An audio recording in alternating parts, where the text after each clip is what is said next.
into myself again.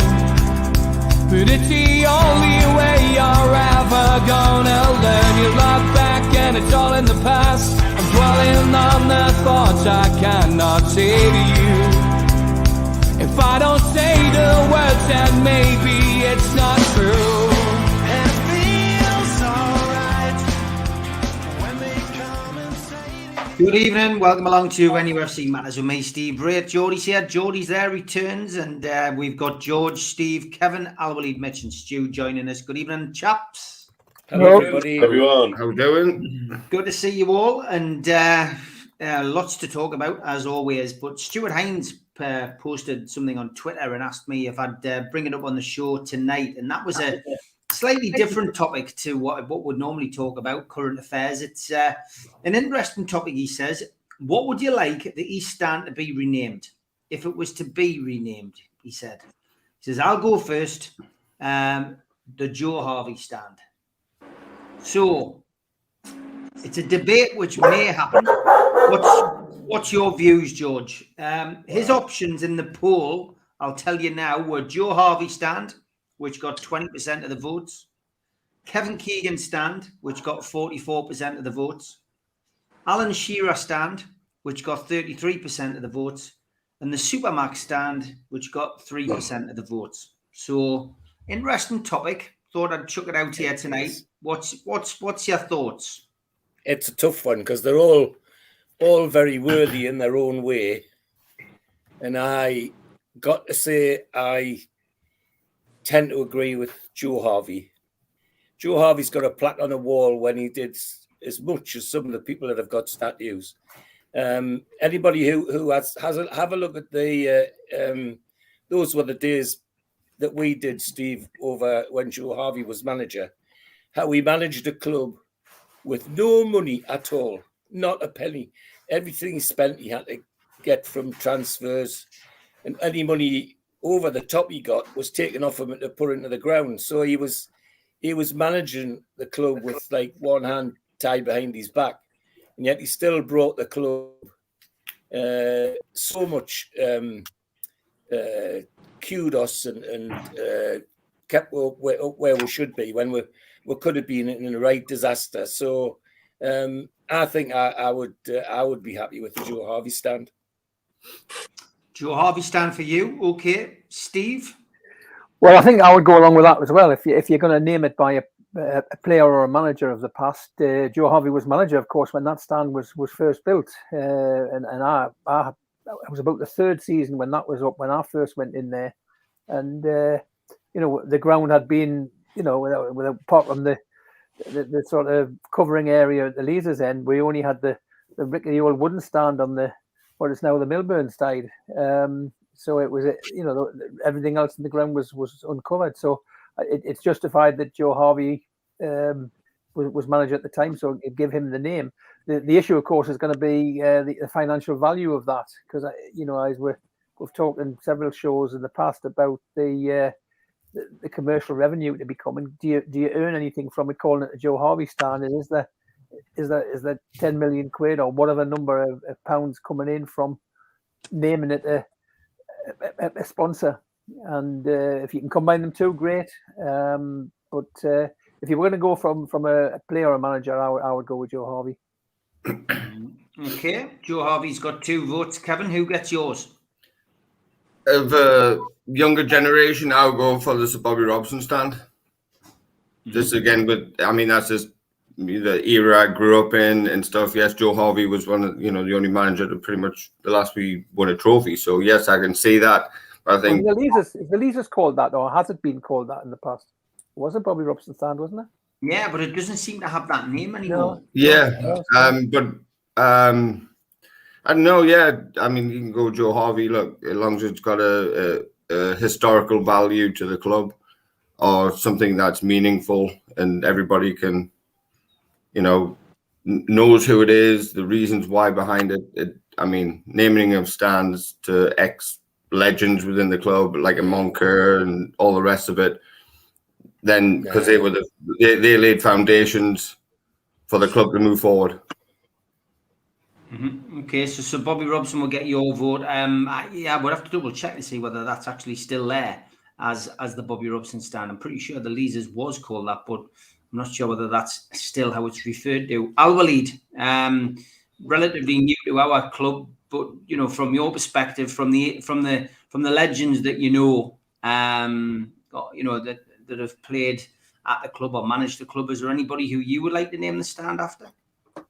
Well, Steve, I believe it's good to have everyone gets something. I mean, like if some, for example, Alan Shearer have a statue there in St James Park. So every legend in Newcastle must have something, either a stand or a statue or something. So this is the best way to be remembered. Shouldn't be like repeated, like like that. So if Joe Harvey, for example, have nothing named him in the St James Park, he should have one. Okay, so that's out of the people who haven't got something named after them. I mean, on that list that was provided, Shearer's got a statue, Joe Harvey's got a plaque, Super Mac hasn't got anything at the ground. And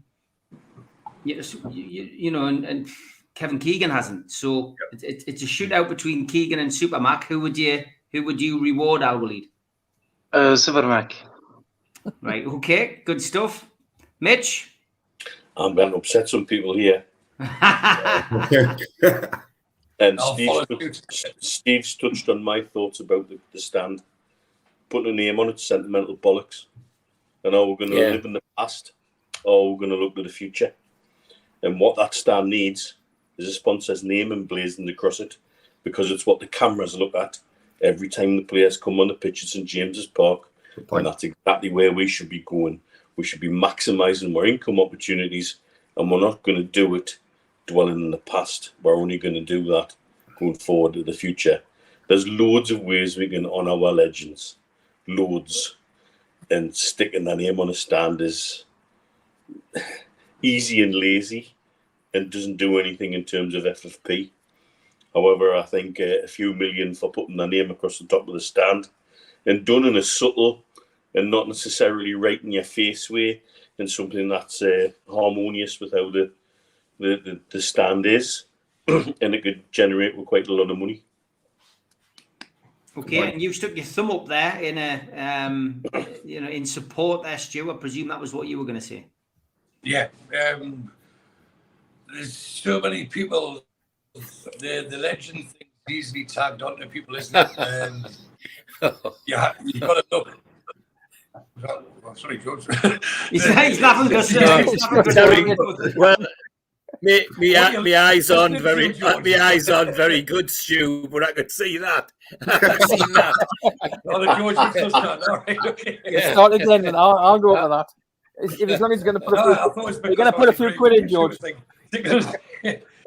No, I wholeheartedly agree with Mitch. When you talk about like legends, and it is a phrase that gets passed about. Some people be at 50 games or 2 or 3 seasons and get called a legend. If you're talking about impacts they made for the club, then Joe Harvey has to stand alone, and then Keegan would be second. And to me, Bobby Robson, he improved Newcastle from where he picked them up from, but he hadn't created something that Keegan did. But throw another name in if you want to pick ex-employees, shall we say, because none of those stands would be there if it wasn't for David Kelly's right boot. So why don't we have a David Kelly stand as well? Or why don't we have a Peter Beardsley stand? Because his money, his transfer fee paid for the Milburn stand. So at the end of the day, you've got to look and think, what do we want? We need to generate money. And I've banged on often enough that, as Mitch just quite rightly said there, the cameras stare at that stand and have the Aramco stand, because it'll put money in their coffers. Have, I don't know, fly Dubai, fly Saudi, fly whoever you want. Have a sponsorship on there, and justifiably, which is my key phrase this month, there's no one can dispute that wouldn't generate a massive amount of income for us or more money. So naming a stand, I think, is trivial, and I hope the club don't go down the way to try and appease a minority. What they should be looking to do is please the minority, and that is putting money into the team to make us better on the pitch. And then you can even call it "We Hate Sunderland" stand, or the full end. I don't care if they call it the full end. If we get 100 million a year for it. Yeah. So it's a stand with names on it. What's important to us as fans is what's on the pitch.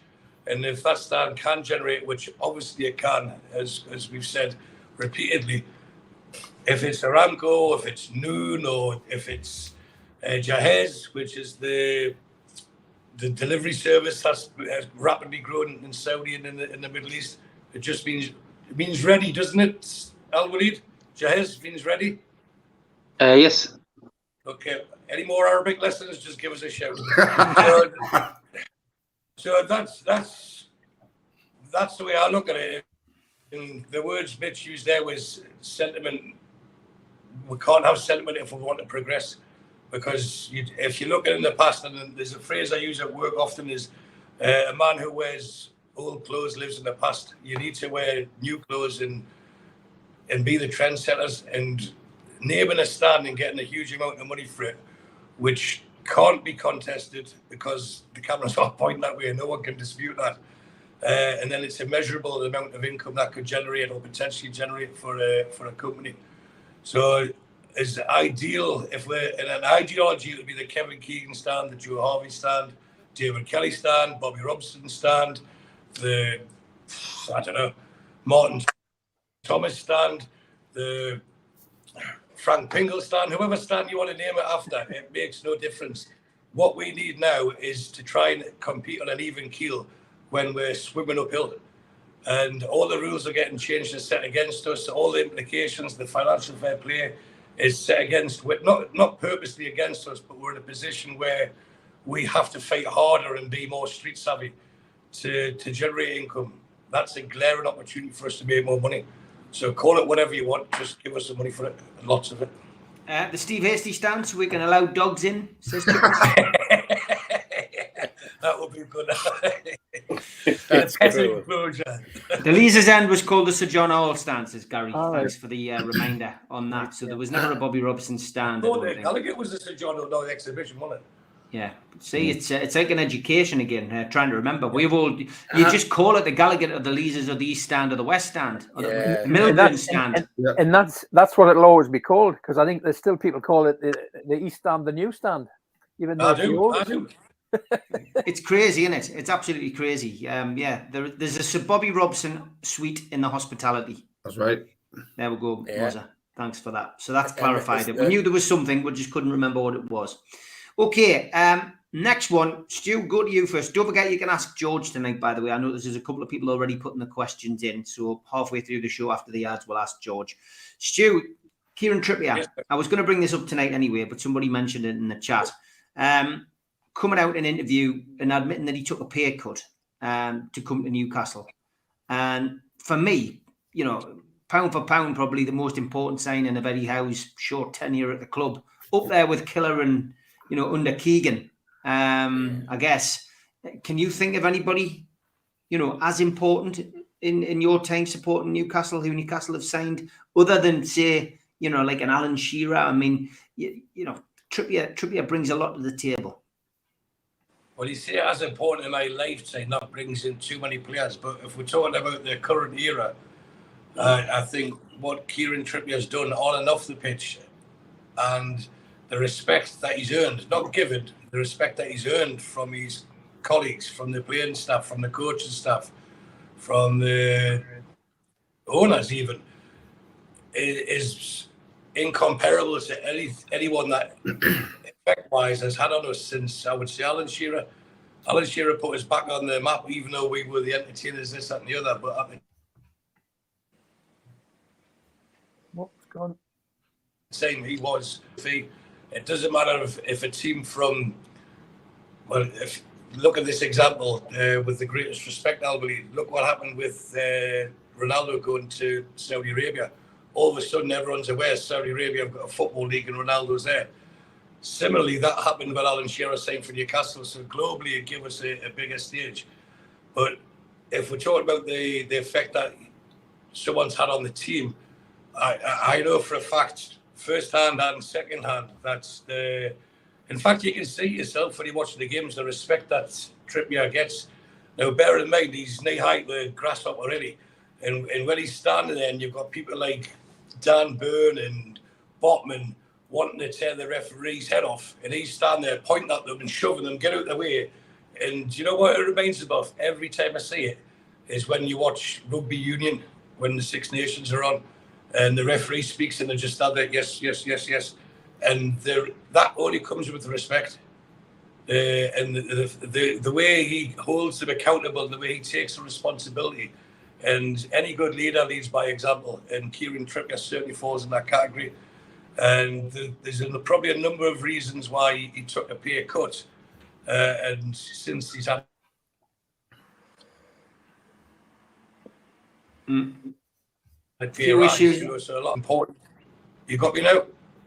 Got you there, mate. We're getting a few issues with your internet, Stu. You're doing a bit of a Max Wall, to be honest. You're in and out. All right. Well, basically, Trippier has been a massive influence on the squad and on our progression over the last couple of years. And when he gets pay rises, he deserves it, because everyone in that squad looks up to him. If you go the height size, they all look up to him. They all believe him, and he earns their respect. And the fact he's been there and done that and won trophies, why would you not want to listen to him? But he is, even in his interviews, which I haven't watched this one yet now, I'll probably watch it tonight. I'm quite certain that he spoke well, and it shows his professionalism and how focused he is. And the focus is the key. He's got a target, and because of his age, he wants to achieve something else. And the fact that he chose Newcastle United to try and achieve something is a massive feather in our cap, but it's credit to him. So every applaud he gets, he deserves. Okay, Mitch, I think it's just great to hear a player, come to a club not for the love of money, but for the love of the challenge, for the love of the ambition. And lots of people saying, great interview, Roger Cook saying great interview with Trippier, which people can catch up with on the fantastic high performance interview, as he says. But yeah, I mean, it's refreshing, isn't it? Very honest. I've had a good idea for these stand. Why don't we stick a Wolves badge on it and call it the Castoria stand? Anyway, well, what I said, whatever you want, steady now. No, I've listened to it myself. I had a paperwork time booked out at work the day and listened to it while I was doing that and having my lunch. It was very frank and honest interview. The whole interview is really very good to listen to about Trippier and his whole career, and he's very honest about a lot of things. And it's very refreshing to hear a professional footballer talk about that. I think the other thing is that I would say is I think somebody sitting to my left on the screen here probably told us all he was coming in on a reduced salary when we signed him, but that's another matter. I think that was another matter first, obviously. So,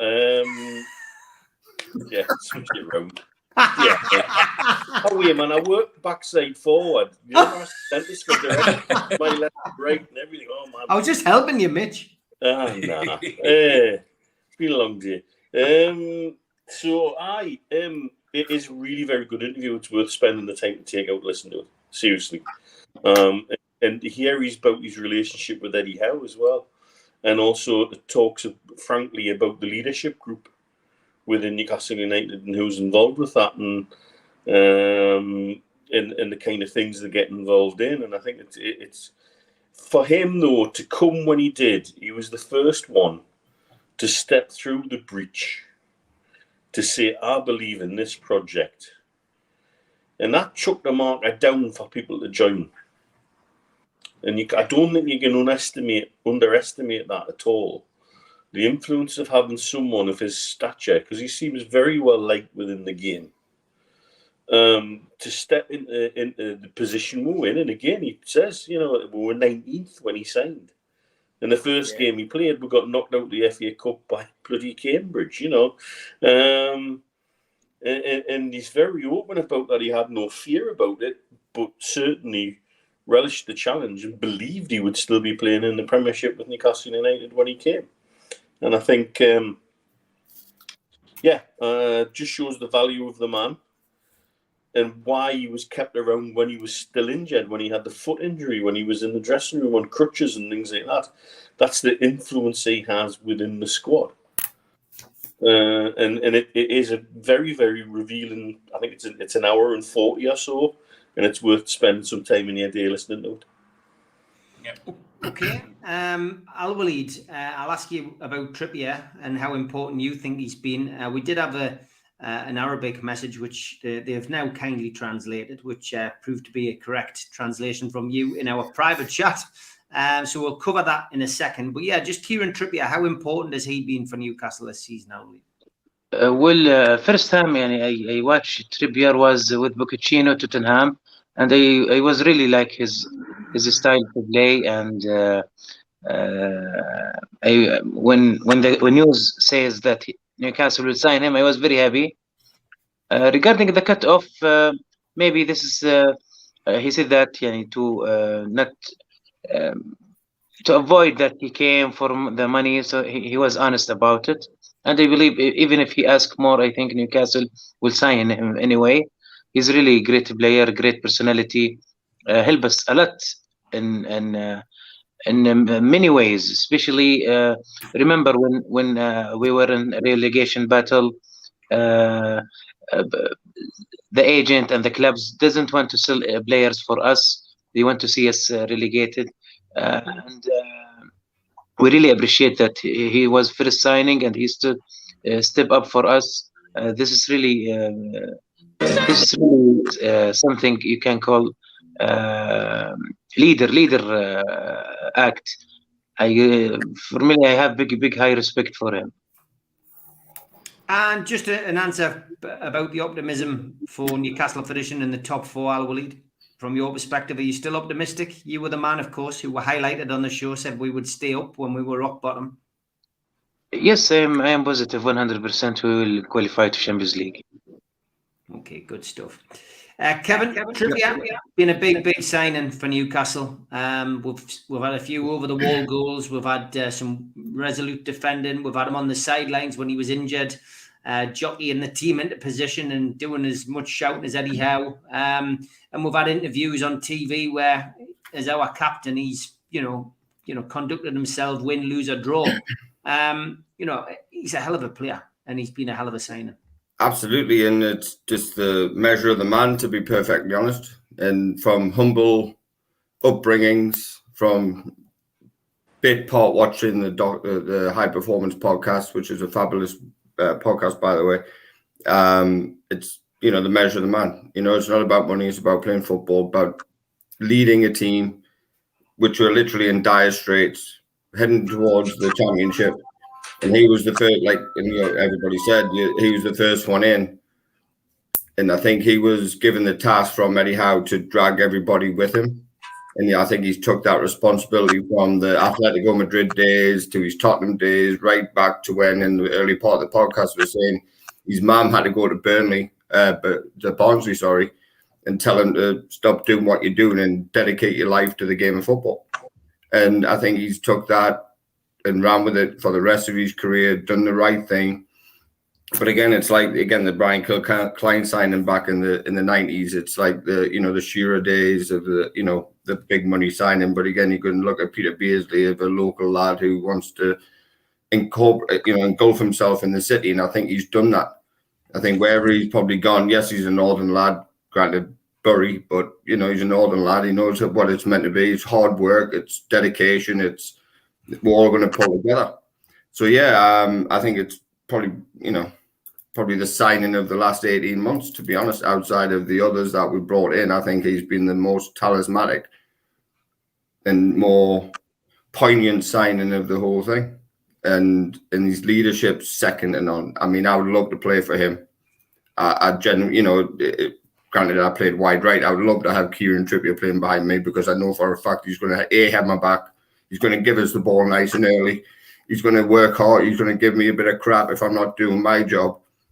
But at the same time, he can receive it on the other end as a pro. He understands his mistakes. He understands his flaws. But again, after he's had mistakes across the year, and we can dissect that as long as we've got a whole hour off. But he has always responded in terms of his performance. When he's been out injured, he's always been in and around and making. He's like an extra coach. He's like an assistant manager, but a player coach at this point, which I think bodes well.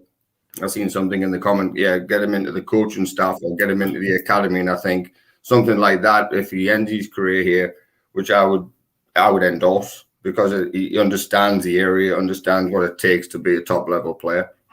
Yeah, 100%. 288.99s is in response to your ringtone, Steve Wilkinson, which was going off on your phone. People thought it sounded like an ice cream van. Stephen wants monkey's blood on his, he says. Can I get a cornflake in I'll have a screwball, Steve. Anybody else? I'll have a Champions League. If you keep buying ice creams off us, I'll be able to sponsor these stand where I sit. So Minchella's stand. I love it. That's it. Clinched it. They've got a few. Ivan Toonies. What about Kieran Trippier then, Steve? Right. Well, one thing I think Kieran Trippier is I think it's the timing of this coming out is pretty good. I haven't seen it yet. I saw it was there, but I stayed loyal to when NUFC Matters this morning when I had a spare hour and watched Ross Gregory with you, Steve. So thank you, mate. Thank you. I could have spent an hour or so watching that, but I saw it was there. It's good that it's come out now, and because I think obviously it's not one that's aimed at Newcastle fans. It's got a global following, and I think watching the kind of character he has come across, he's probably done a good advert. It's good PR for the club to suggest that there are other players of the quality of him, not necessarily ones that you would think will come here, but when he sells them, they're going to relate to him, and what he said there is what we'll already know to him. But it's probably a good PR stunt for them, the club as well. So, players that we might not expect to come might now think, well, I want to get involved with that project, and I'm prepared to take a pay cut as well. So you never know, that might add to those that are going to come in. There was an interesting bit, I think, with Kieran Trippier at the match on Sunday. I don't know if anybody saw this. There was one of the times Arsenal had one of the timeouts. I don't know who was on the ground at that time. All the players went across to around Eddie Howe and had a chat with him and Jason Tinville and getting tactics. Trippier stayed away on the east stand and actually had to go at the linesman. It was just in front of me about the handball, still claiming it was handball. But he obviously doesn't need to be involved in that. They don't need to G him up, I think. And it wasn't like them calling him in and saying, well, we need to change you.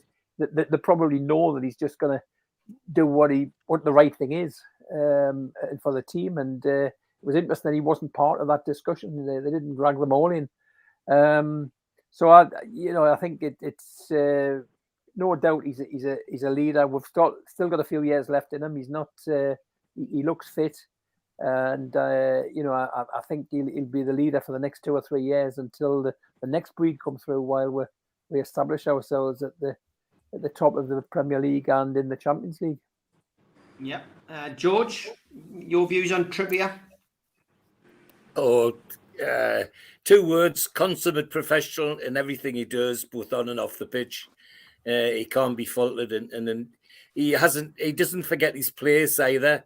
If we're playing in the game and suddenly Lascelles is put on as a substitute, he's across there as quick as a flash to give Lascelles the armband, and that says a lot about him as well. He knows what the group means and all the rest of it, and that's so important. I mean, you'd get some people who are so far up their own backsides they wouldn't give the armband up for anybody, but Kieran does it straight away. There's no argument. He knows who the club captain is, even though he may be the team captain on the day.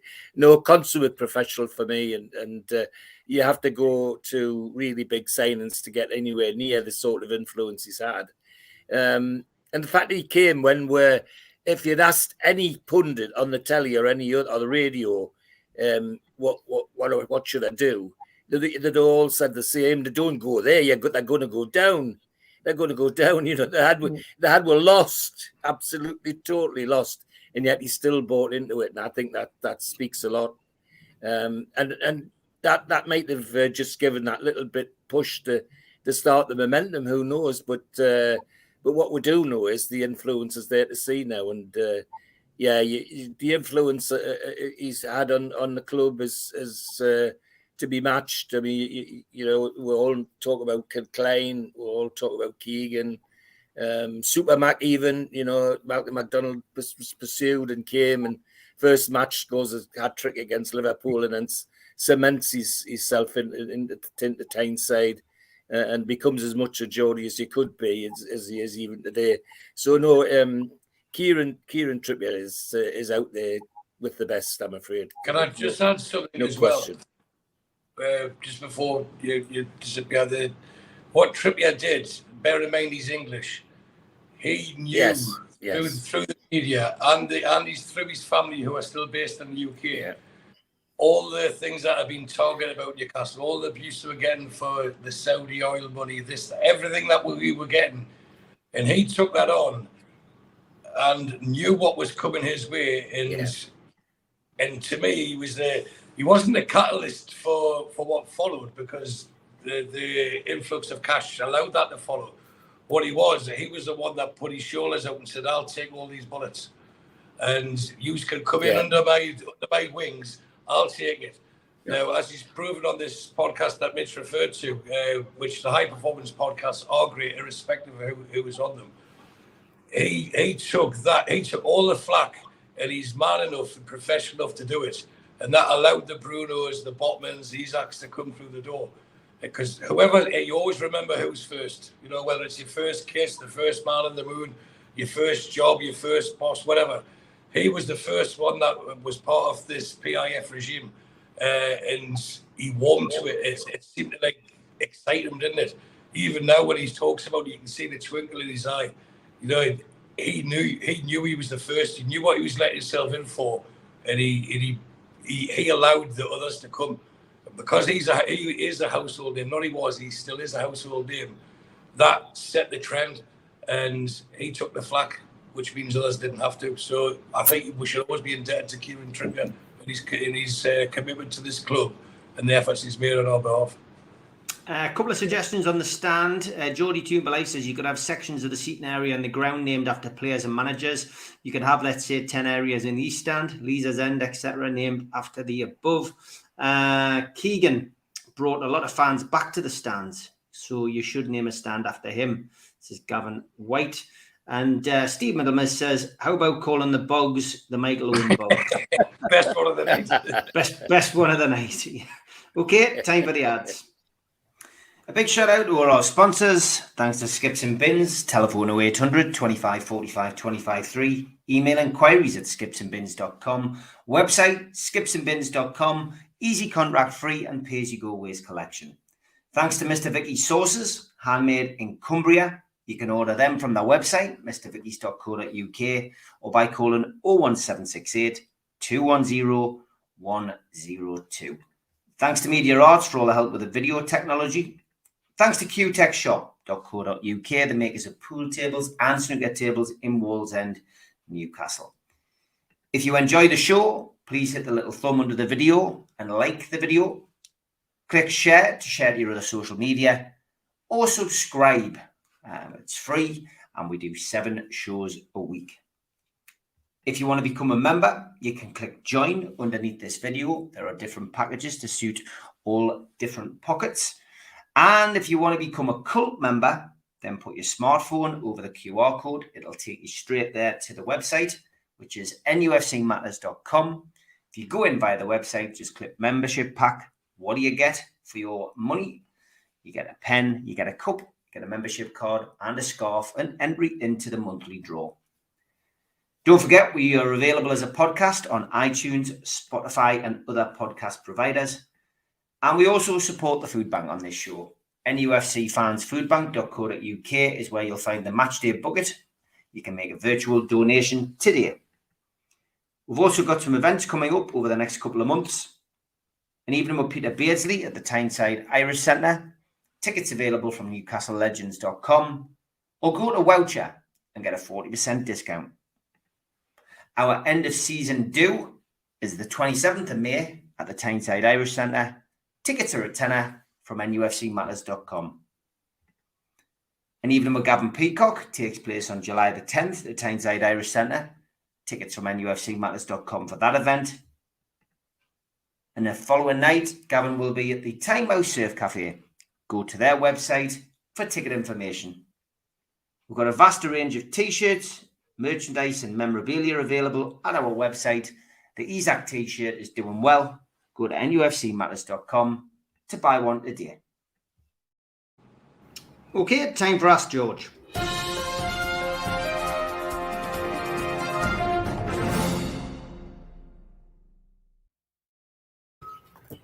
Hey, Gary, can you please ask George? George was in on negotiations during the upcoming transfer window. How would he sell Newcastle potential signings? How would he sell any future potential signs? Well, I would probably use somebody like Kieran Trippier, to be honest, to say why he did what he did. He could probably sell it for you, and others. There's so much that's good about the city, that's good about the area around the city. People outside the city forget, you can be in your car for half an hour and you're in some of the most beautiful countryside in the world. So I would sell all of that, as well as selling the football club. And I would have lots of videos of the crowd on a match day, what the atmosphere is like. So that's what I would do. Okay, John Askew says, question for George, were you at the 74 semi-final for Supermax Brace? And if so, were you on the terrace or in the stand? There's something about a heaving terrace I quite like, he says. Well, I like a heaving terrace as well, but no, I didn't have the fortune to go to that match. Some of the family were there, but I wasn't. Okay. But apart from being there, yeah, I mean, if I'd been there, I would have wanted to be in the crowd. All right. George, I've read loads of books, says Barry, about how good George Robledo was. What sort of player was his brother Ted? Ted was a good, hard, honest midfielder. Not quite the quality of his brother, but he was a Chilean international, so he wasn't that bad. But he wasn't the quality of George, but a very tidy midfielder, and he could do both. I think what we're calling modern football a box-to-box job. He could prop up the defence or prop up what we're doing going forward. No, he was a tidy footballer, but George was just outstanding. Just another level up. Okay, sounds like we're on a submarine or something. Sorry, I think it might be Kev. Kev sometimes has some bizarre sounds coming from his gaff. I've put him on mute. It is Kev. Yeah, there is. You never know with the Atlanta what's going on. It could be a tornado. It could be a plane. It could be Superman. We just don't know. Ask George who has been his favourite football commentator. Well, wherever it is, there's two of them. I'm old-fashioned enough to have liked Kenneth Wilson. Kenneth Wilson. Yes, he went into great detail. He obviously did his homework. Very rarely could you catch Kevin Wilson home out. Okay, Michael West says, question for George, what was your half-time refreshment? Well, in the days when I used to stand in the Gallagher corner, it was always an OXO. But it had to be an OXO without pepper. And on one occasion that my father forgot about that, he got pepper put in, and I drunk the OXO with the pepper in, and within seconds I started to hiccup. And by the end of the match, everybody around the Gallagher corner was going, and they were laughing. They weren't even watching the match; they were just laughing at me, hiccuping, because that's what pepper does to me. It's a killer, and I made the mistake of drinking it. But OXO used to be from the little wooden hut at the back of the Gallagher corner. Okay, Blue Rhythm Boy says, ask George, the best foreign player to ever play in the Premier League. Oh, in the Premier League. Wow. Gosh, that's a lot of people. I'm trying to think of ones I've actually seen. That's a difficult one. Without picking. Sorry? Cantona. Yeah, Cantona. yeah, he's up there with them, but there are others as well. I mean, I'm trying to think about our own club, and George Robledo comes to mind immediately. George Robledo was incredible. I mean, you know, the one season he got 38 goals in a season, and he was just incredible. A monster in front of goal, and clever with it as well. So you know, George Robledo's up there, but whoever said Cantona, yes, I agree with Cantona. He's a good one, but there are others as well. Last couple. Tom Dixon says, "Ask George, what did they use for shin pads in the olden days?" Well, I mean, an old-fashioned shin pad was just a couple of strips of a split cane covered with plastic. There was nothing special about them, but they did a job. You know, but that's what they were. Basically, it was a cane, an old-fashioned garden cane, split up the middle, and a layer of them put on plastic and cardboard and whatever, and that's what they were. That was a shin pad, and they did a good job. And I'm going to show you this one so you can tell them off, George. Steve Middleman said, "Ask George how many candles were the floodlights made of when he played." Didn't have floodlights, did it? Well, the first one of the first floodlight matches in the country was at St James's Park when we played Celtic, and the dates you remember because it was the day that Queen Mary died. So there must have been big candles, mustn't there, if the Queen Mary died? So, yeah, those floodlights ended up, of course, on the training ground up at Hunters Moor when they finished with them at St James's Park, and were used for you know, minor matches during the week for floodlights. But yeah, they were useful. Went into floodlight matches. Okay, great stuff. Some good questions there. We'll have that again next week.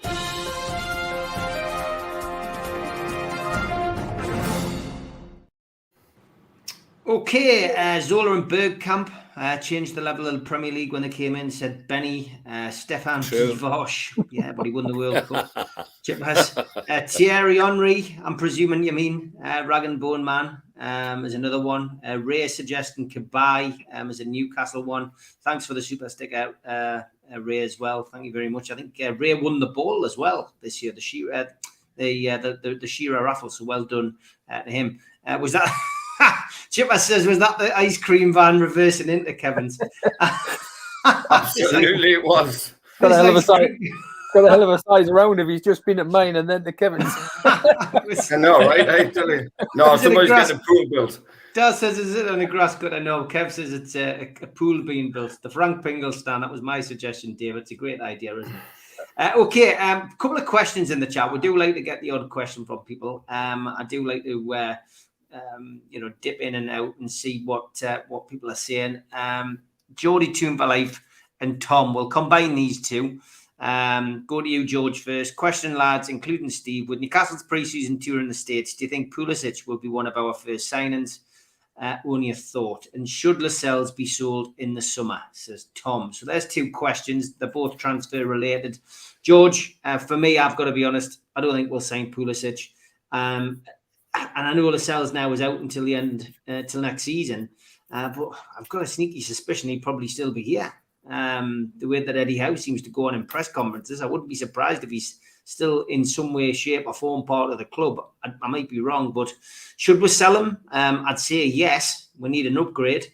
But, you know, it depends on, you know, whether that position is deemed important. But I don't think we'll get Pulisic, and I would sell Lascelles. What about you, George? I'm not sure I want Pulisic anyway, but never mind. There are others around Edinburgh like ahead of Pulisic.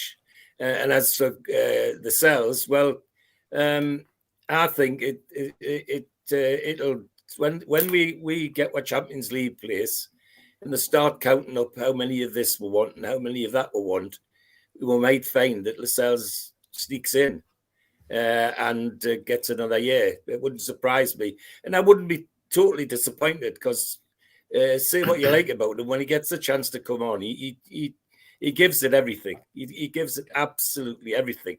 And there are some games when he's been really necessary. I mean, I look at the this year's away match at Manchester City. Yes, we lost it, but the big Norwegian didn't get much out of the cells up front. He kept them quiet.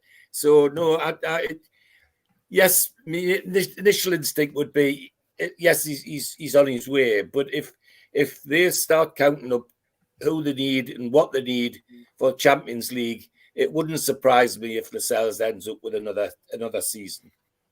But Pulisic, Steve? no. Pulisic, no. Pulisic, would you sign him? Do you think that would be I can't see Newcastle going down that route, signing him just because we're going on tour to America. And what about Lascelles? Well, as far as Pulisic signing, the justification of signing because we're going to America is definitely no. But I wouldn't sign him either. I think he's not done enough at Chelsea to make them a great team, and so I don't see why he would make a difference at our club. Lascelles, I think it's the discussion you had. I think in Ross Gregory's show yesterday was which players are there that have got value, and I think. Obviously, ASM's one, and I think Lascelles is probably one of the others that has got value. And it's really up to him. I think I'm not sure how long he's got left on the contract. He's obviously in the same way that Eddie Howe's talked about the likes of Richie and Dummett being a presence in the dressing room. I suspect as club captain, Lascelles is as well. And I think while the players don't. I mean, he's whenever he's come on this season, he hasn't let us down. That's the first thing to say, and I'm sure that would continue into next year. But it's whether he wants to be second string to what is the currently established defence, and the fact that a lot of talk, and I think we all agree, is to get another centre half on the right hand side, which is where he was currently the backup for sure. I think we'll be looking to get somebody into that place who's younger. So Lascelles will drop down the pecking order. So I think that a lot will depend on that. So I wouldn't have any hesitation in keeping him if we weren't strengthening in that area. But he may be one who we can get a few quid for, and it helps with the FFP for getting other new players in.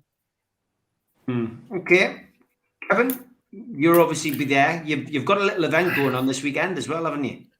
Yeah, we do. Yeah, we've got Darren Eales and Nobby Solano showing up to our hub, if you will, the Brewhouse Cafe in Little 5 Points. And Steve, even you knew the name before I did.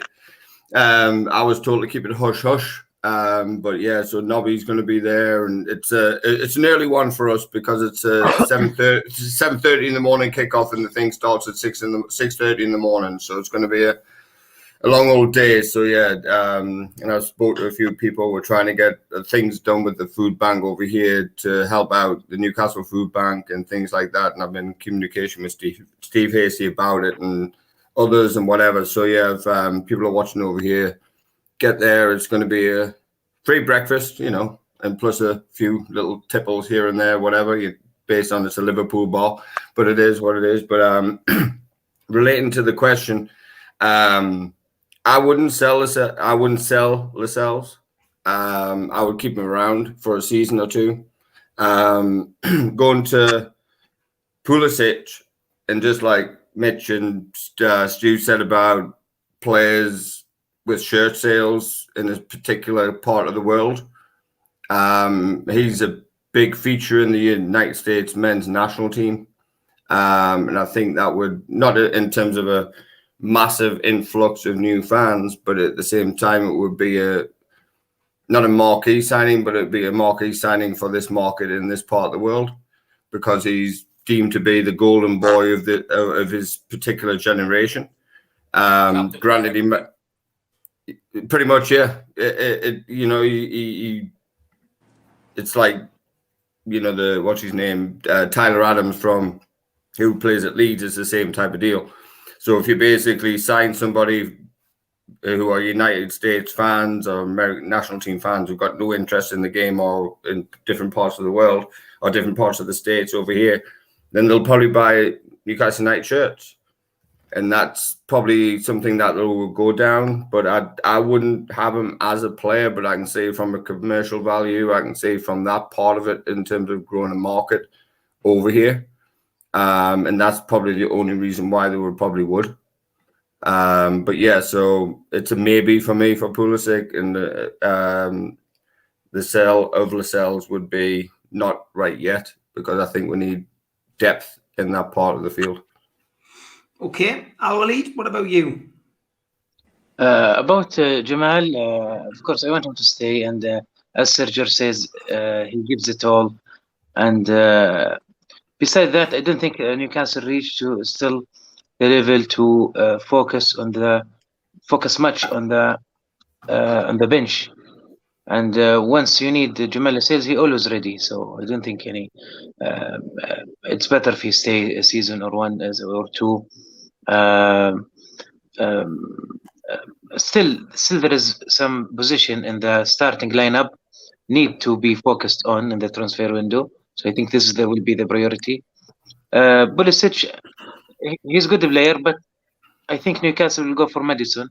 So I don't think Newcastle just will bring some just players. Every position have his own characters, and I think there is a double between Pulisic and Maddison. I think they are almost in the same position, so I don't think so at all. Okay, Mitch, your views on those two players? Time for Pulisic, and opportunity for him is gone for me. And also, I'd be quite happy to let Chelsea stew in their own juice, rather than take any cast-offs from them.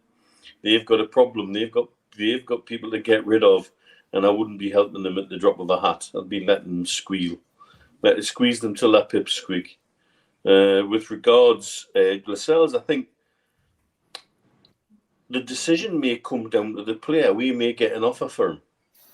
And if that's an offer from a side where he feels he's going to get regular football, that might be a decision to leave to the player.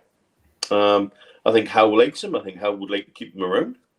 I think he does provide genuine experienced cover for games, because we're going to be playing plenty of them next season.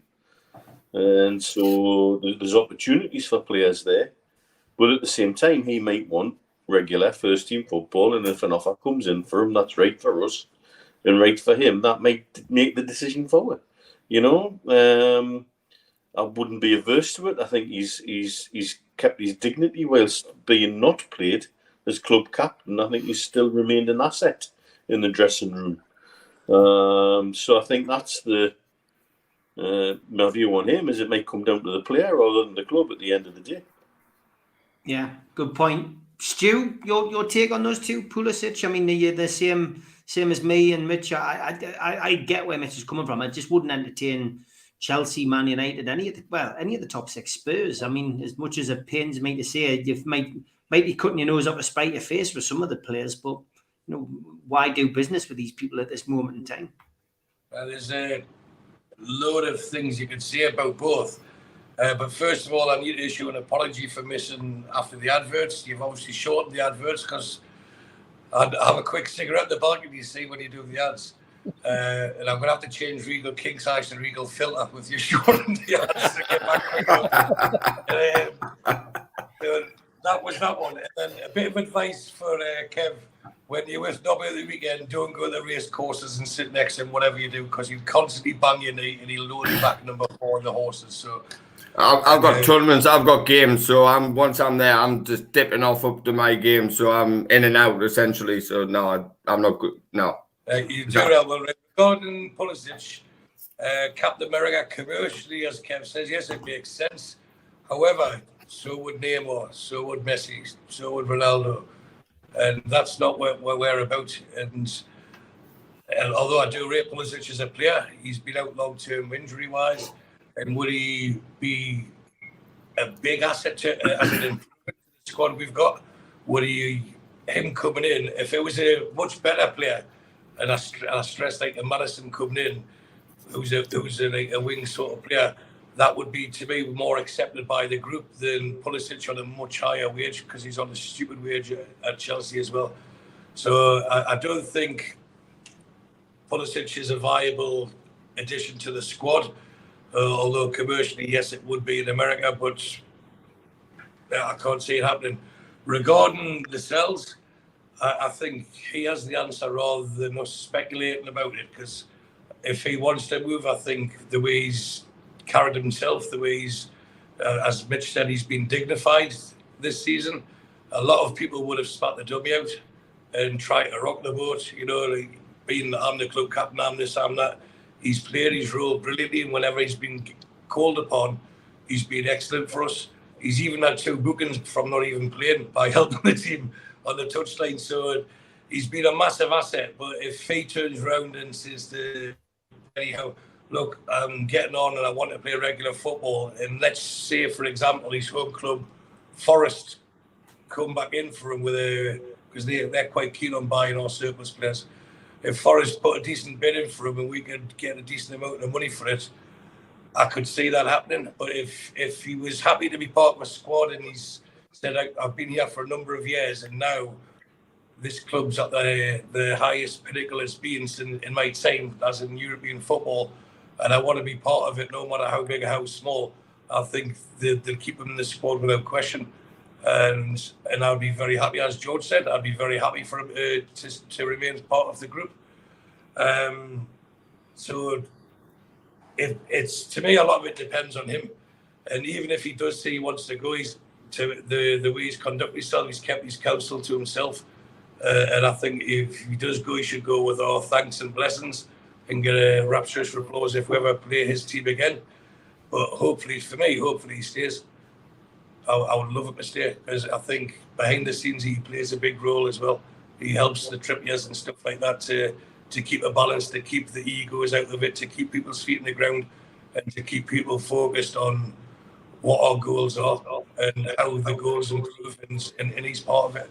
And to have the respect of the players when you're not playing every game, that's pretty hard to do. And we shouldn't just throw people like that away. We need to keep these sort of people for as many as we can whilst improving the squad. Okay, great stuff. Quick hour that. I am going straight into another show after this, 7:05. I'm going to be joined by Liam Kennedy. Great to have you all on, lads.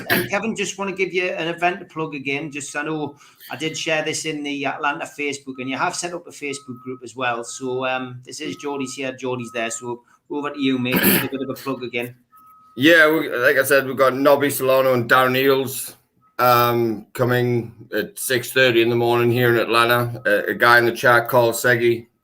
He's going to be there. I mean, it's going to be carnage essentially, because again, it's just an open forum, pre-breakfast to the Brew House Cafe here in Little 5 Points in Atlanta.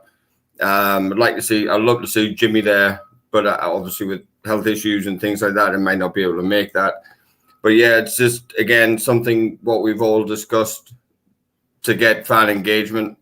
And plus Darren Eels was the ex-general manager of Atlanta United, so that's quite helpful. So that'd be quite interesting to talk to him. I've spoke to him a couple of times. My mum, who works at the club's had a chat with him quite a few times. And yeah, so it's going to be an interesting morning of football. Plus, hopefully he'll be there to watch us smash Leeds all over the place. I'm just can't wait for it, but it's going to be a long old day because I've got tournaments, I've got games, I've got to work and things like that. But yeah, it's going to be a good day and a positive day, because that's what they're trying to build over here. And I know over 100 New York, Newcastle United fans are flying down here for the Atlanta game. Plus many others are flying all into this one city for that game as well, outside of this coming weekend. So I'm like a kid at Christmas, plus I'll get to meet Nobby, one of the legends within the club. I love watching him play as a wide right, he's about 5'2", even though he played right back half the time. So I'm trying to remember that song so I can give him a sing song and get the whole ball. Get the trumpet out. No, I don't know. No, it's 6:30 in the morning, man. We're going to get the trumpet out at 6:30. But if anybody's you have a great time, Kevin. Oh, absolutely, mate. Me and my missus are going up, and we're going to have a good day. And so it's going to be an interesting one. It'll be fun. Right. I'll let you know how it all goes. Fantastic. Get some photos, send them over, and we'll get them on the show. Absolutely, and, be good. Get a little bit of video as well, mate, if you can. We'll stick it up on the channel. I'll charge you though. Yeah, you will. I know. Good to see you, lads. So Thursday is tomorrow. Super Mac and Gibbo are on at 2:00 in the afternoon. Keep an eye out for that. Friday, the Three Amigos is 5:00 till 7. Again, because we've got a different game. Remind us, lads. Sunday, we agreed for the professionals. What time? 2:00. 2:00 with the professionals on Sunday. Saturday show to be confirmed. Join me in 5 minutes on this channel with Liam Kennedy. Go and hit the reminder. Hit the likes on the way out. Take care, guys. See you soon. See ya. Cheers, everybody. Have a good one.